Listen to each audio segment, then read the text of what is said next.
Hi, I'm Claire Mitchell, and this is the story of how being just a receptionist turned me into the person who reshaped the entire tech industry. But more importantly, it's about how the most significant innovations often come from the people everyone overlooks.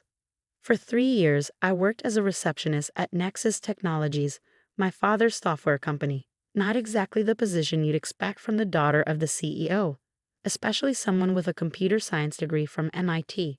But Dad had his reasons. "You need to understand humility," he said when I first asked for a development position. "Starting at the bottom builds character." What he really meant was that he didn't trust my abilities. After all, I was the creative one who spent my college summers coding indie games instead of chasing high-status internships like my brother Daniel. Every morning, I greeted executives in designer suits, scheduled meetings I wasn't allowed to attend, and watched as my ideas were dismissed without a second glance. "Just forward the calls, Claire," they'd say, barely glancing at me as they rushed to their important meetings. What they didn't know, what none of them knew, was that being a receptionist gave me a unique perspective. I saw everything, every visitor, every conversation, every problem that needed solving. More importantly, I had access to every complaint, every customer service call, and every piece of feedback that came through our front desk. During quiet afternoons between answering phones and scheduling meetings, I worked on my little hobby project, as Daniel liked to call it.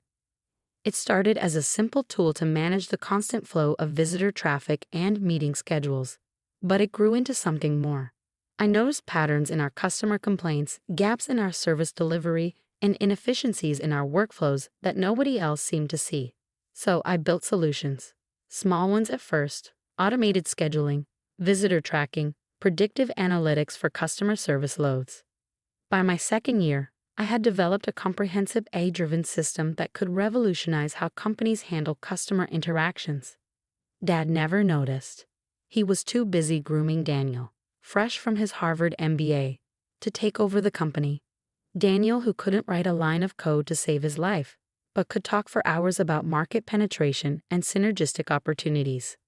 Then came the day everything changed. I overheard Dad and Daniel in the conference room discussing the company's image problem. "Having your daughter as a receptionist sends the wrong message," Daniel argued. "We need to project professionalism, especially with the Apple deal coming up." Dad sighed. "You're right. It's time Claire found a real career path. She's had her fun playing at being an employee." The next morning, Dad called me into his office. "Claire, we need to talk about your future," he said, explaining how it was time for me to move on. How the company needed to maintain professional standards. How he was doing this for my own good. He even offered a generous severance package, his way of softening the blow of firing his own daughter. What he didn't know was that I'd spent the previous night finalizing the patent applications for my little hobby project. As I walked out of his office carrying a small box of my belongings, I couldn't help but smile. In exactly 1 month, the meeting with Apple, the one they were so worried about, would go very differently than they expected. The next month was a blur of activity. While Dad and Daniel prepared for their big Apple meeting, convinced they were about to secure a life-changing partnership, I was busy putting the final touches on my project. My tiny apartment became command central. 3 monitors displayed different aspects of my AI system, which I'd named Iris, Intelligent Response Integration System. The irony of naming my creation after the Greek goddess of communication wasn't lost on me. Then came the email that changed everything. "Dear Ms. Mitchell, I've reviewed your proposal and prototype for Iris. Your integration of AI with customer service operations is exactly what we've been looking for. Would you be available to meet next Thursday at 2 p.m.? Best regards, Sarah Carter, VP of Innovation, Apple." I smiled, remembering how I'd submitted my project to Apple's innovation portal the day after Dad fired me. What Dad and Daniel didn't know was that while they were pursuing Apple for a basic software integration deal, I had been quietly developing exactly what Apple had been searching for: a revolutionary AI system for customer service automation. The meeting with Sarah went better than I could have imagined. By the end, she wasn't just interested, she was enthusiastic. "This is incredible, Claire," she said, examining Iris's capabilities. "You've solved problems we've been struggling with for years. How long did it take your team to develop this?" "No team," I replied. "Just me, working between answering phones and scheduling meetings. Sarah's eyes widened. You developed this while working as a receptionist? Sometimes the best solutions come from people who actually deal with the problems, I said simply. 2 weeks later, I received another email from Sarah. This one made my heart race. Claire, our CEO, would like to see Iris in action. We're planning to visit Nexus Technologies next Thursday for the partnership proposal. Would you be willing to do a demonstration that same day? The timing seems appropriate. Best regards.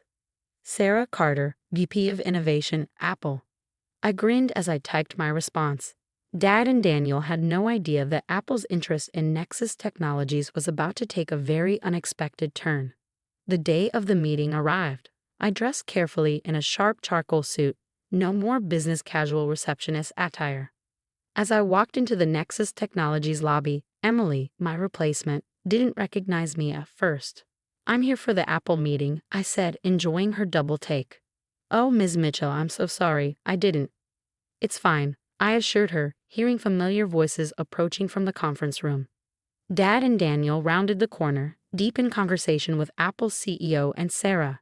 Dad stopped mid-sentence when he saw me, his face shifting from confusion to alarm. Claire? What are you doing here? Before I could answer, the Apple CEO stepped forward, hand extended. Ah, Ms. Mitchell. The woman of the hour. We're very excited about your presentation. The color drained from Dad's face as he looked between us. Presentation? Dad asked, incredulous. Sarah smiled. Didn't you know? The real reason for our visit today isn't your integration proposal. We're here to see Iris, said the Apple CEO as he glanced at my father. Your daughter's system, the one you hadn't mentioned it, given that it was developed right here in your company. That's when I opened my laptop, ready to show them exactly what just a receptionist could do. The conference room fell silent as I connected my laptop to the display screen. Daniel shifted uncomfortably in his expensive chair while Dad sat frozen, his face a mask of confusion and growing concern. Iris, I began, addressing the room, is an AI-driven system that revolutionizes how companies handle customer interactions. But rather than tell you about it, let me show you. I pulled up the live demo displaying Iris's sleek interface. For the past 3 years, while working as a receptionist, I observed how our company handled customer service, visitor management, and internal communications. I noticed patterns, inefficiencies, and opportunities that you can only see from the front lines. The Apple CEO leaned forward, clearly intrigued. Go on. I demonstrated how Iris could predict customer needs based on historical data, automatically route inquiries to the right departments, and even anticipate potential issues before they became problems. Here's what Iris did with just 3 months of Nexus Technologies customer service data, I said, pulling up a graph. It identified patterns that helped reduce response times by 70% and increased customer satisfaction ratings by 85%. Impossible, Daniel interrupted. Our customer service metrics are proprietary. You wouldn't have access to that data as a receptionist. I smiled. Actually, every customer call, complaint, and compliment came through the front desk. I didn't just have access to the data, I was the one collecting it. Sarah from Apple pulled out a tablet, showing her CEO something. These numbers align with our test results. We ran Iris through our simulation environments last week, and the performance was unprecedented. Dad finally found his voice. You developed this while answering phones during lunch breaks? I replied, between meetings, while waiting for couriers, all those moments you thought I was just playing around on my computer. I paused, letting it sink in. It's amazing what you can accomplish when no one's paying attention to you. The Apple CEO stood up. Ms. Mitchell, we've seen enough. We'd like to make you an offer. He slid a folder across the table, and my breath caught. Inside was a contract. Apple wanted to acquire Iris for $120 million, with a separate contract hiring me as head of AI innovation. The room erupted in chaos. Daniel was sputtering about loyalty and family obligations. Dad sat in stunned silence, staring at the contracts. But what happened next would prove that sometimes the biggest victories come with the hardest choices. I closed my laptop and faced my father directly. Before anyone signs anything, I have a counter-proposal, I said. Dad looked up, his face showing a mix of pride, regret, and fear, emotions I'd never seen him display before. 3 years ago, you put me at the front desk to teach me humility, I said, pulling out another set of documents from my briefcase. But what you actually taught me was invaluable. I learned how this company really works from the ground up. I placed the documents on the table. So here's my offer. Instead of selling Iris to Apple, we partner with them. Iris becomes a joint venture between Nexus Technologies and Apple, with me leading the development team. The Apple CEO raised an eyebrow, intrigued. Go on. Nexus Technologies has the industry connections and infrastructure. Apple has the global reach and resources. Together, we could make Iris the new standard in business AI, I said confidently. Sarah quickly ran some calculations on her tablet. The potential revenue from a partnership model could far exceed the buyout offer within 5 years. Dad picked up the partnership proposal, his hand slightly shaking. You have this prepared all along. I learned from you, Dad, I said softly. Always have a backup plan. The next 2 hours were intense negotiations. By the end, we had a deal. Iris would become a joint venture, with Nexus Technologies owning 40%, Apple owning 40%, and me retaining 20%, plus the role of Chief Innovation Officer. As the Apple team left, promising to have their legal department finalize the details, Dad asked me to stay behind. Daniel had stormed out earlier, presumably to process the fact that his receptionist sister had just orchestrated the biggest deal in the company's history. Claire, Dad said, looking older and wiser than I'd ever seen him, I owe you an apology. I interrupted him. Actually, you owe an apology to every receptionist, junior employee, and overlooked worker in this company because I guarantee you, they all have valuable insights we've been ignoring. Over the next year, Nexus Technologies transformed. We implemented a company-wide innovation program, encouraging ideas from employees at all levels. Iris evolved beyond our wildest expectations, becoming the industry standard for AI-driven business solutions. Daniel eventually came around, admitting that his Harvard MBA hadn't prepared him for the real innovation happening on the front lines. He now leads our corporate strategy, but he starts each new manager with a month at the front desk, a program we call the Claire Protocol. Last week, I gave the commencement speech at MIT. My topic? Innovation from the ground up, why every position matters. As I looked out at the graduating class, I shared the lesson I'd learned from my time as just a receptionist. That true innovation doesn't care about your title, your office, or your position on the org chart. It cares about your ability to see problems and imagine solutions.